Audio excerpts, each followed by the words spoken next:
Welcome. Let's see what we remember about circles. All right. We have an equation.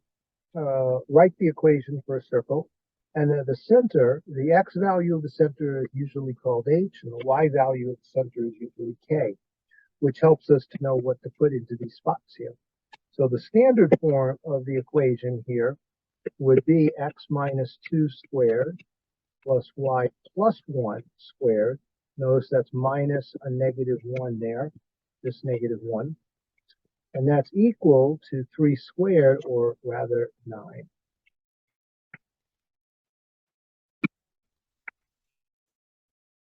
Okay. Now, let's do the opposite. Here we were able to take the center and the radius and make an equation. Now, let's take out from this the center and the radius.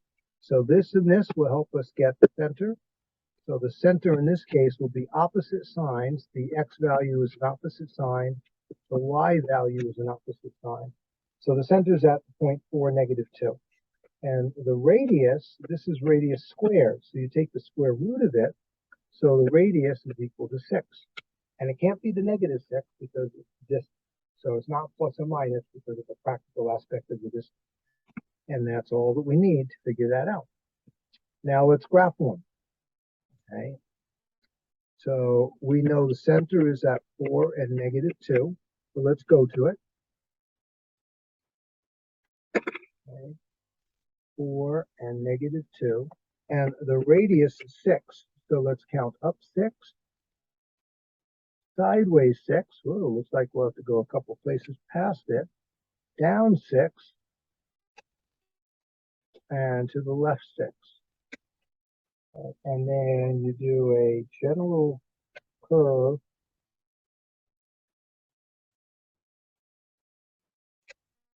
And there, that's approximately the circle curve for it. But it works, that's it.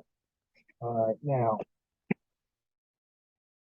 we get a little more work now when we have to convert the general form to the standard. The standard form is the x minus h squared plus y minus k squared is equal to the radius squared. We need to change that into this form. The way we do it is completing the squares. So let's put the x's together here. Let's put the y's together here. And then on the other side, we will move that 4 because we don't need it to complete the square. This is where you need to remember that a is the coefficient of x, b is the of x squared, b is the coefficient of x, and c is the constant that that is not a coefficient. I guess it could be if you think of it as x to be 0. So the way you figure out the c, the correct number to go here, you do b over 2 and square it. So that means if the b is 12, you put it over 2 and you square it. That's 6 squared. That's 6 squared. And that's 36. So we put 36 here. But the other thing to remember is if you do it on one side, you have to do it, oh, not there. You have to do it on the other side, but I got mixed up here. Let's put it next to it. So over here, we're going to put plus, and it looks like it's 36. So now that we have the 36 in here, let's rewrite this. Oh, and I forgot to do it for the other one. So let's do it for the other one first. C is equal to negative 6 over 2, which is negative 3 squared, which is a 9. That means we're going to do a 9. Okay, and then we're going to do plus 9 over here.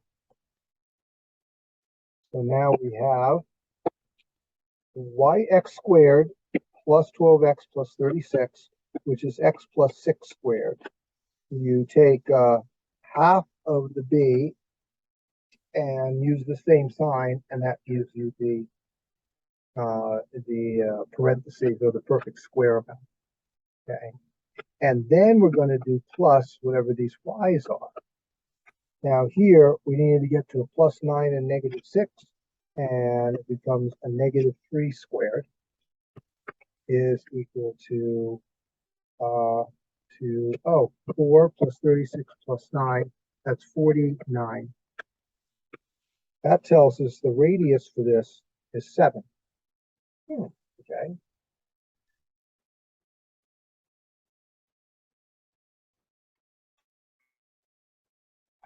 And that's pretty much the way to do it. You want to make sure that you remember that the C is equal like that to that thing. Okay, B over 2 squared. And the negative is canceled out like in this one here. The negative is canceled out by squaring it.